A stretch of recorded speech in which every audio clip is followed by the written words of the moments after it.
What's up, everybody? Welcome back to another episode of Rams Brothers. I'm your host, Dean, and I'm joined, as always, by my brother and the other great host of this show, Nick. Really tough way to end the season. You had a chance to win that game 29-28 in the final possession of the season. Obviously, Rams fell to the Eagles in the divisional round in Philadelphia in the snow. But before we jump into this episode, all the details and start to talk about the offseason, unfortunately, first and most importantly, how are you, my good brother? I'm good. I debated all week watching the game with my Eagles fans. We ended up just realizing that, come on, let's grow up and watch the game together. And we were very civil, but it was, gut-wrenching is kind of the only word I can use to describe that loss. I mean, it was right there. It was right there. And you miss a key block, you lose the game, you're out of the playoffs, and it sucks. Yep. I mean, that's kind of how it was, right? I mean, there's just a couple of really crucial second half moments that you had the opportunity, whether you fumbled twice in back-to-back possessions in the second half, you had the opportunity to not pass off Jalen Carter and to double team him potentially on that 3rd and 2, which then led to a sack and led to Matthew Stafford being in 4th and 11 on the final play of the season. There's a lot of stuff, a couple of drops throughout the game. Obviously, the conditions, the elements had something to do with that. But overall, I think it was a really good season. This was a note from Quentin Lake, Captain Q, on how the season unfolded. He said, "One hell of a season. So proud of this team for being able to fight through adversity and overcome it. This team was truly something special, and we can hang our heads high knowing we went out swinging. To all the Rams fans, we appreciate all the love and support over this season. For all the things that LA went through, we just wanted this team to provide hope for 3 hours when you turned on the TV. We will be back and better." I can guarantee that. I believe that really tough situation for this team to have to go into Philadelphia and have to play in the elements. These are some snapshots from the game. Obviously, there's the sack from Jared Verse and then the tush push in the second half of this game where they actually made a stop. I think there was a false start that moved them back a couple of yards. But, I mean, to be able to get off the field after turning the ball over in back-to-back possessions in the second half and holding them to a field goal, to be able to even give them an opportunity in the final 4.5 minutes of this game to kind of push through and come back. I think, hats off, credit to the coaching staff and to the quarterback who's as resilient as they come. These were the crucial second half moments that I think we should all talk about, everything that probably all Rams fans have on their mind right now. The first one being Kyren Williams' fumble. So Isaiah Rodgers ended up recovering that ball at the 50-yard line, and he was pushed out of bounds at the Rams' 10-yard line. So the Eagles capitalized with the field goal. They extended the lead 19-15. And then on the next possession, Matthew Stafford fumbles. Zach Bond recovers it. It sets up Philly on the Rams' 38-yard line. So back-to-back possessions where the score is 16-15. And then the score is 22-15 after they converted their second field goal after back-to-back fumbles. But the Eagles ended up capitalizing. They extended the lead 22-15. The Rams go 3-and-out on the next possession. And the next possession is Saquon Barkley's 78-yard touchdown run, which extends the lead to a 2-touchdown lead. And it puts the Rams behind 28-15. And it forced the Rams to have to go 70 yards in 1 minute and 48 seconds to cut the lead down to 28-22.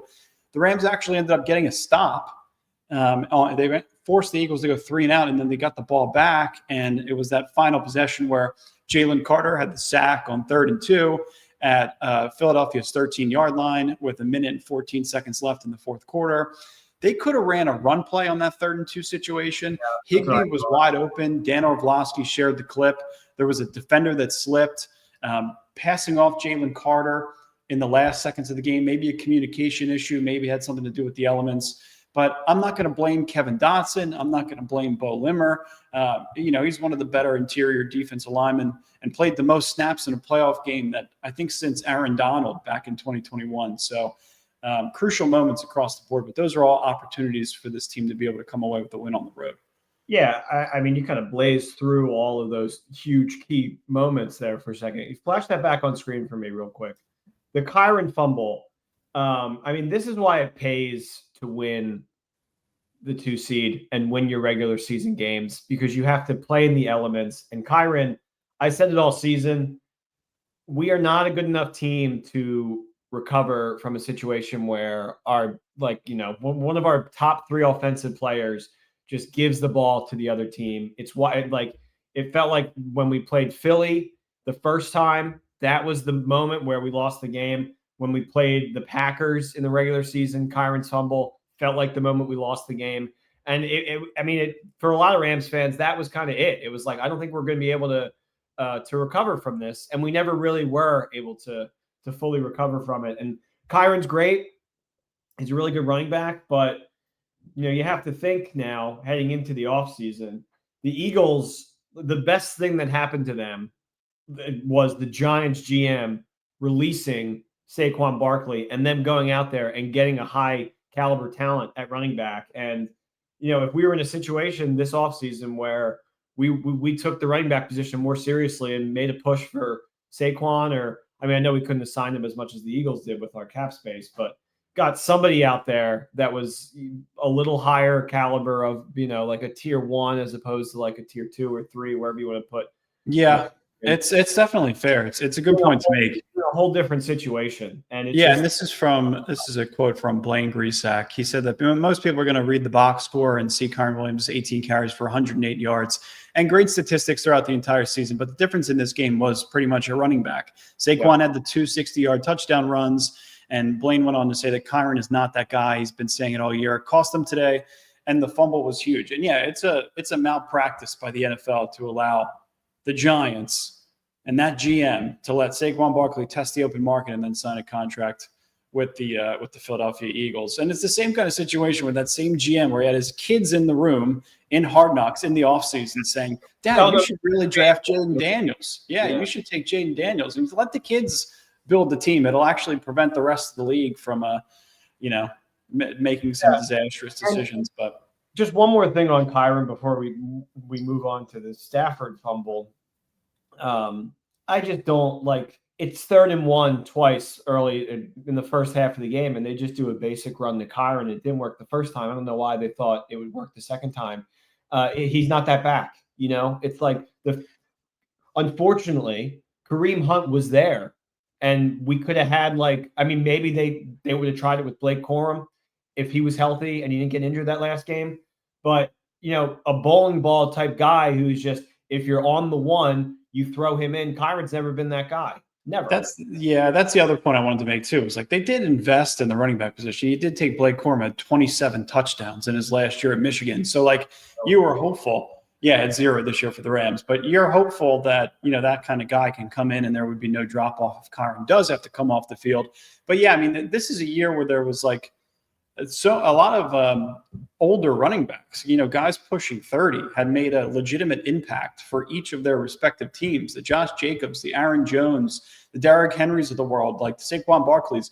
Those guys are all more experienced veterans. And it's in a league where you thought to yourself, okay, maybe these running backs, they're not going to make that much of a difference. We could find someone later on in the draft. Once they hit the age of 30, 31, their careers are over. It's really tough to swallow, but you have to kind of think your way through it and say to yourself, maybe if we didn't invest all this money in Jonah Jackson, maybe if we did prioritize the running back position, you went Saquon and Kyren Williams as a 1-2 punch, this would be a team that would be fighting for the NFC Championship right now. So, and would be fighting for an appearance back in SoFi Stadium and potentially the Super Bowl. So I do think too now, with how this season went, this was not a year where it was like, we're going to go out there and spend our money and trade and move pieces and move earth, wind, and fire to get the guys that we need to win a Super Bowl right now. Right. Which is what the Eagles did because they feel like this is their window. And I feel like this was still very much like a rebuild team. But there's something to say about it could have been 2 rebuild teams with us and the Commanders in the NFC Championship. Representing one of them representing the NFC in the Super Bowl at that point. And just to show how amazing our organization has been.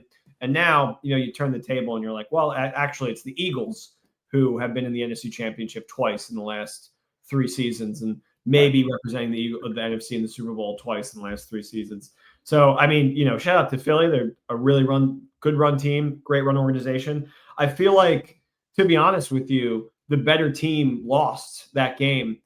When you have a better quarterback, a better coach, and you're sacking the shit out of the opposing quarterback, and he's like really not doing anything spectacular besides that one run. Like you really feel like, you know, you get a safety to go down one. You really feel like you should win that game. I mean, you have Jarrett Verse talking all the smack and then like nutting up and shutting up and showing up and still losing. It just hurts so much more than I thought it would today. Like, Yeah. you know, This defense did a couple of really incredible things in this game, and they did it all throughout the postseason, specifically against Minnesota. But they're the first team to record 13 sacks through the first 2 games of a postseason since Washington did it in 1987. So it's been a while. It's been almost 40 years since that has happened. 30 years. I mean, there are 13 sacks in a 2 postseason game span are tied for the second most in the Super Bowl era, when San Francisco had. I think they had 15 in 1984. So, yeah, you look at a guy like Jared Verse, he was phenomenal. He backed up all of his talk. He's already a star in this league. He ended the day with 5 pressures, 2 sacks, 2 quarterback hits, 3 tackles for loss, and 4 tackles. And the Rams only finished 3 sacks away from the most sacks by any team in a postseason, and they did it in just 2 games. So to have all of that, you know, all this talent under the age of 25, and to have all these players, you know, you were kind of rebuilding. You weren't necessarily in that Super Bowl window, and you're trying to build and rebuild for the opportunity to get back within that Super Bowl window, potentially in 25 and 26 if Matthew Stafford wants to stick around. But you look at the Commanders, you look at the Eagles, you look at the Rams. Only one of those teams were Super Bowl or bust, and it was Philadelphia. yeah. And the Commanders and the Rams were just hopeful to be in that kind of opportunity. And you look at all these notable young stars that are under the age of 25, and this list doesn't even account for Byron Young, who just turned 26. Kyron, Puka, Bo Limmer, Steve Avila, Jared Verse, Braden Fisk, Kobe Turner, Omar Spates, Quentin Lake, and Cam Kinchins are all 25 or younger. So, and a lot of those players are defensive players. So, I mean, that's just spectacular to be in that position. And like, I'm going to be honest with you, after watching that game, you sit there and you're like, well, you know, we could draft a quarterback, you know, and like, you know, get the ball rolling. And, you know, you have somebody that's a couple of years in the league, like Jalen Hurts, who had a fantastic Super Bowl performance a couple of years ago, but hasn't really shown anywhere near that shine since. And then you sit back and you look at Matthew Stafford and you're like, if this guy can lead this young team again next year, after we bring in maybe some more weapons, we trade for some more pieces, you let Les do his thing, trade away some picks because they've been fantastic picking. I mean, you really feel like the sky's the limit next year. It's just such a shame that we're at the point where the season's over because it just felt so wide open, especially after Detroit lost. It was like, man, like anything could happen in the NFC. And the Eagles are great, but they should not be looking past the Commanders at all. no, definitely not. I think that's going to be a great game in Philly. But yeah, we were talking about Stafford. I think we talked about this off the air, but more specifically about Matthew Stafford's future. The way that they constructed his contract, he's under contract through 2026. So like to be able to move some of his guaranteed money or to move some of his salary rather in 2026 back into his 2025 deal to move away from that, you know, that 1-year deal that they had done the previous year would enable Matthew Stafford to come back and play in a Rams jersey. I know they were talking about, you know, maybe it was 30 minutes after the game and it was a post-game press conference and he was like, I haven't made up my mind about next season yet, but he smirked and said, I feel like I have plenty left in the tank. You know, there's an opportunity to rebuild. I think you need a true field stretcher. You know, Demarcus Robinson had a nice day yesterday, made a nice catch over Isaiah Rodgers and a big one late. But they're both, Tutu Atwell and Demarcus Robinson are on expiring deals. Tutu's at the end of his rookie contract. DeMarcus is at the end of his 1-year renewal. So maybe there's an opportunity to bring back DeMarcus and then the draft, you know, the next iteration of a Tutu Atwell, somebody that they can figure out a way to get on the field more frequently. Yeah. And we talked about having a dynamic field stretching X receiver to complement Puka and Kupp all off season long. So this might be the year to be able to do it. And you're probably going to need something within the vein of a tight end, somebody that could play inline, somebody that could play outside and grow under Tyler Higbee. If that guy isn't Davis Allen, which I don't think it is, you're probably going to need to find somebody elsewhere in the draft or via free like Blanton, touchdown Blanton. Yeah, I mean, anybody else, anybody that we truly feel like can make a difference. Tyler Higbee has been far and away their best tight end in regular season and postseason history. And when he's on the field, they're a completely different offense. So you want to be able to have that kind of same threat in line and outside potentially. Yeah, I mean, like there's a real world where that last block on the game is picked up and Tyler Higbee scores, and all 3 touchdowns of the day from the Rams are recorded by tight ends. Yep. And I mean, like, you're like, wow, it's like this was not really even implemented that much during the season. It's just a great way to show that they really, like, with Tyler Higbee on the field, they feel like it opens up so many more possibilities.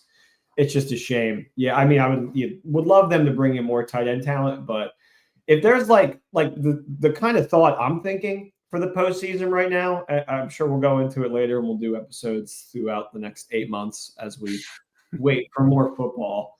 But like if like a Tyreek Hill, somebody like that is like actually available, and then you keep Kupp and Puka, and maybe team friendly DeMarcus. I don't know, probably not if you're bringing in like a Tyreek Hill type talent.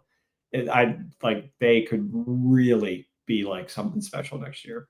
Yeah, and you know what? Obviously, a ton of money has been spent on the offense this past offseason, but just to look at the team available cap space in 2025, I think it's pretty interesting, right? Because you got a number of players that you might potentially want to re-sign.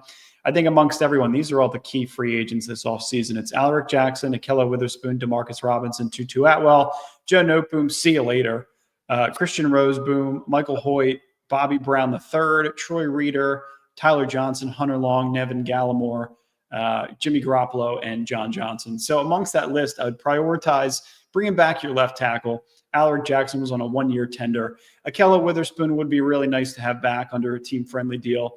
Demarcus Robinson, depending on if you are to be able to make a move for a guy like Tyreek Hill, you don't need a second option at X receiver. That guy's going to get 98 to 100% of your snaps at that position. Maybe even a guy like Michael Hoyt.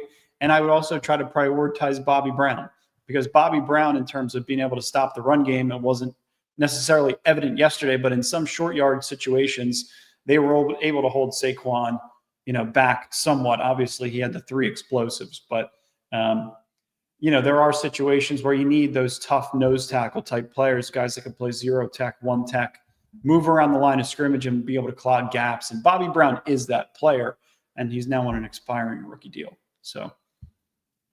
Yeah, I don't know, man. I'm sitting here just so upset. Like, give me like because you called me after the game. Like, I hate that we're talking about the postseason, but you called. That's why I'm upset. You called me after the game. It's you and Dad, and you're like, we should celebrate a great season right now. And I was just, I was like, get me off of this phone call. I don't want to talk about it. I went for like a 5-mile run after the game because I was just like, I need to like just completely clear my mind and get out of this headspace and just like not and put myself in a position where I can't think about it. Like, where are you at right now in terms of like feeling and the future? Oh, the future. That's why I just pulled up that clip about the salary cap, because you are going to have some assets. You do have a first-round pick this next year. You're going to have a third-round pick from Raheem Morris. So you're going to have 2 third-round picks. One's going to be a comp. You might get another comp for Sam Farmer, who's the executive who's interviewing for a front office job elsewhere. So, I mean, you might have a decent amount of draft assets to be able to kind of replicate some of the same methodologies that you kind of ran back in 23 and 24 to rebuild the roster. A lot of it's going to be dependent on the quarterback. If Matthew Stafford's back and under center and is able to get all of his salary guaranteed again in 25, the same way he was in 24, and Cooper Kupp probably would have to restructure his deal to be a little bit more team friendly. You run it back at the same kind of situations. And I don't want to use that run it back terminology, but I feel like the groundwork to rebuild after you invested so many first round picks and so many, aging superstars in 21 and 22, you've finally gotten back to the point where you could make legitimate noise in the postseason. Last year, it didn't necessarily feel that way. This year, it very much did. So I think it's another opportunity next year to be able to keep everything in place. And next year might be the final year where it all kind of hangs together. But I have faith that it's not over yet, and that there's going to be an opportunity to kind of build upon what you did this past season in almost being able to beat the Eagles by 1 point on the road in the snow. Next year does feel like the end, honestly.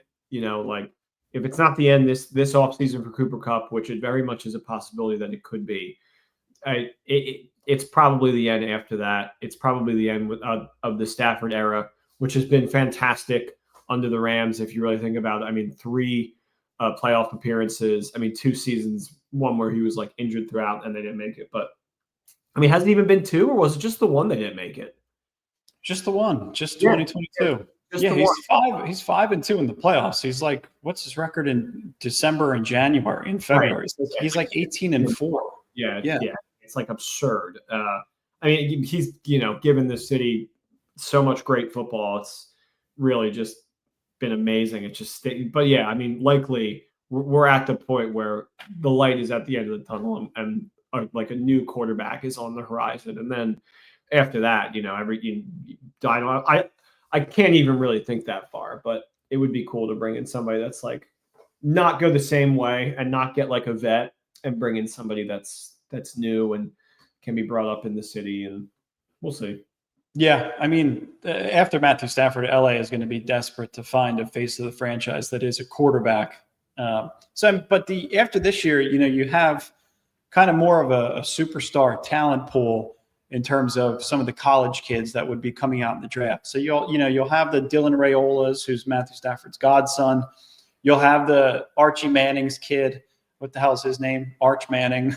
Yeah, Arch. I think I was going to say Braun, whatever the hell his name is now. I'm trying to think. There's a Drew Aller will be another one. He's staying in college another year. Everybody talks about him being like a Josh Allen type prototype, even though he played a shit game against Notre Dame. I think there's more talent, not this year, the next year in terms of quarterback, which is another reason why you want to be able to bring Matthew Stafford back, because you're likely not going to go after one in the draft this year. I mean, you never know too. Like a veteran could shake loose, somebody that is, an expiring rookie contract that teams are no longer interested in. You could bring somebody like that in for cheap. I don't want to talk about Russell Wilson or Kirk Cousins, because they're like the opposite of what happened with Matthew Stafford, where it's like you got him a year or two too late, and it's just been tragic for the franchise that has acquired them. So I feel like Kirk is going to end up in our division, honestly. Could end up with San Francisco. San Francisco or Seattle, I feel like I don't know. If I'm Seattle, I'm absolutely moving on from Geno this year. But yeah. I don't know if they'll do that. Would be crazy if I don't know when Kyler's deal is up. I think he's probably signed on for like a couple of years. But if he breaks loose, that would be somebody I would really keep an eye out for, because I'd be like, oh man, like Kyler under. I vaguely brought that up a couple weeks ago when we were playing Arizona. I was like, I would love to see Kyler under LA after the Stafford era, just to see what kind of tools McVay and them would throw out. But to me, that guy is like the guy that in a dream scenario, if he potentially shakes loose and miracle happens and the city gives up on him and the team just collapses underneath of him, is Joe Burrow. That would be my guy. Yeah. That's why I said dream scenario. Yeah, you look at all the quarterbacks in the AFC, the Mahomes, the Allens, the Lamar Jacksons, the Joe Burrows, those kind of guys. CJ Stroud. They can't be that good. They can't be on the Burrow tier, which is wild. Like, they have to be on such a bad organization. Like, that's the only reason Stafford broke three. You know what I mean? Like, he was on that upper echelon, but people didn't consider him that because he was on such a badly run organization. Yeah. I mean, I guess we'll end this one, and we're going to talk to you guys a million more times in the off season, all through the draft, everything else, everything that happens in free agency in March, draft in April, all the details in between from April on, talking about the mini camps and the training camps and the joint practices and all that shit. But I guess the one thing that we could talk about is what are the one or two things that you think are definitely going to change next year? Ooh, I mean, not rhetorical. You're asking me right now. I'm asking you, yeah. And fans, feel free to sound off in the comments what you think is going to change too. I would say number one is something that we should be prepped for is the departure of Cooper Kupp. I think that's somebody that you could get a lot for, and I don't know, like they didn't use him much this season. He got injured again. I mean, he made a comeback, but there were trade rumors. I don't think that stuff was just smoke and mirrors. Like I think that was legitimate conversations that were happening. I think there's a real world where we move on from Cooper Kupp. And then number 2, I mean, like I'm gonna just go against the question, but I don't think much else is really going to change. Honestly, I feel like you have to you stick with the people that got you there. You get an amazing turnaround in the season. I think you just try to add on as opposed to subtracting from anywhere else. But I think we may have seen the last game of Cooper Kupp and Horns. I'll tell you what though, like last night in the fourth quarter, Cooper Kupp made an incredible catch, and there was a time, in those final 2 drives where I was saying to myself, just give the ball to Cooper Kupp. Like, you just get the ball in his hands. He's the only guy I feel comfortable throwing the ball to after Puka and Higbee both had really, really bad drops. I think it was in the third to last or second to last possession of the game. Yeah. And I'm just thinking to myself, like, Coop needs to be on the field. He's the veteran. He's the experienced one. He's the one that has the postseason success. So, yeah, if you can keep him around for another couple of years or maybe just one more year on a restructured deal that isn't, one of the 3 biggest cap hits and amongst all wide receivers in the NFL, then maybe there's an opportunity. I think another thing that other people would want to see is maybe you just add another player to your front 7 defensively. Maybe it's a replacement for Christian Roseboom, somebody that's, takes better angles, that is better on the blitz. Because Omar Speights is a great undrafted free agent, but I feel like Roseboom missed a couple of, just in terms of taking angles when the play got to the second level against Saquon Barkley. And he was pretty solid all year. I thought I saw a huge difference after Troy Reeder came off of the field and Speights came on, where those 2 were a pretty decent tandem. But yeah, I think the secondary is all going to be back for the majority, unless maybe Akello goes elsewhere. The front is the front. They're not changing shit. They're about as good as it gets. Yeah, for real. And then maybe Steelers' offensive line is fantastic, one of the best in the league, and we, destroyed Hurts, made him miserable all day. Yeah, the play where Jared Verse just blew McKay Becton off of his ass at 364 pounds, the same way that he did against Jordan Mailata, who might even be a little bit heavier than Becton back in Week 12. Like, these guys are extraordinarily talented. Like, this front is legitimate. So. And it's without Aaron Donald. There was actually a moment yesterday when Braden Fisk came off the field, and he was actually out for the rest of the game. And I'm thinking to myself, hey, this is a 3-tech interior defensive tackle. If the Rams win this game, we're getting on the phone and we're calling Aaron Donald. He needs to be back in the NFC Championship in LA. You're full Bill Murray in Space Jam. Dun, dun, dun, dun, dun, dun. We are letting Aaron Donald tee off and then sucking him through the hole and bringing him into Looney Tune land to try and recruit him to play for the Rams, for sure. What would you say, though? Like, same question to you, like proposed to you. Like, what would be the 2? Yeah, I thought the offensive line, like the starting 5 towards the end of the season was solid. I don't know, because like Kyron Williams, I feel like you need some more explosives from the running back position, but Blake Corum's going to be healthy next year. Maybe that's the guy that you ride behind and you see progression legitimately in the first couple of games of the season next year. I really don't know yet. You have to see kind of where it shakes out with free agency and maybe what Matthew Stafford's decision is. Yeah, and the Kyron piece, at this point, I think if you let Stafford walk, you're making a huge mistake. I think he has so much left in his tank. I don't think they would do something like that. And I think also they will trust Kyron going into next season. Like he's our back. This is our guy. He's working on the fumbles, whatever. And then if it doesn't work out, like if it pans out poorly the first couple games of the season, then I think they're making some phone calls. That's where I'm at. But bringing in somebody like adjacent, Von Miller adjacent, like we did on the Super Bowl run would be huge, like you kind of mentioned. And you saw how he was yesterday against the Ravens. Like he almost had like a strip 6. Yeah. Maybe bring in like a Max Crosby or somebody like that, and then you have the most ridiculous defensive line, coming off of when you had Donald and Von Miller and Leonard Floyd in 2021. So, yeah, we'll see. We're obviously going to talk to you guys a ton more. Make sure to comment, like, and subscribe. Let us know what you think in the bottom of in the comment section. Let us know if you feel like the season was a success, if you feel like they fell short, any other thoughts that you might have. Stick with us. Obviously, you can find us on X and all the other social platforms. But make sure, as always, to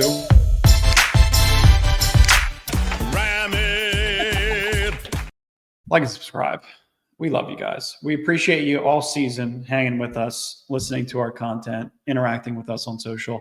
It's been a blast as always, and we're not going anywhere. So, yeah, we'll be on YouTube, Twitter, Insta. I think we're on them all. TikTok is back. We're still there.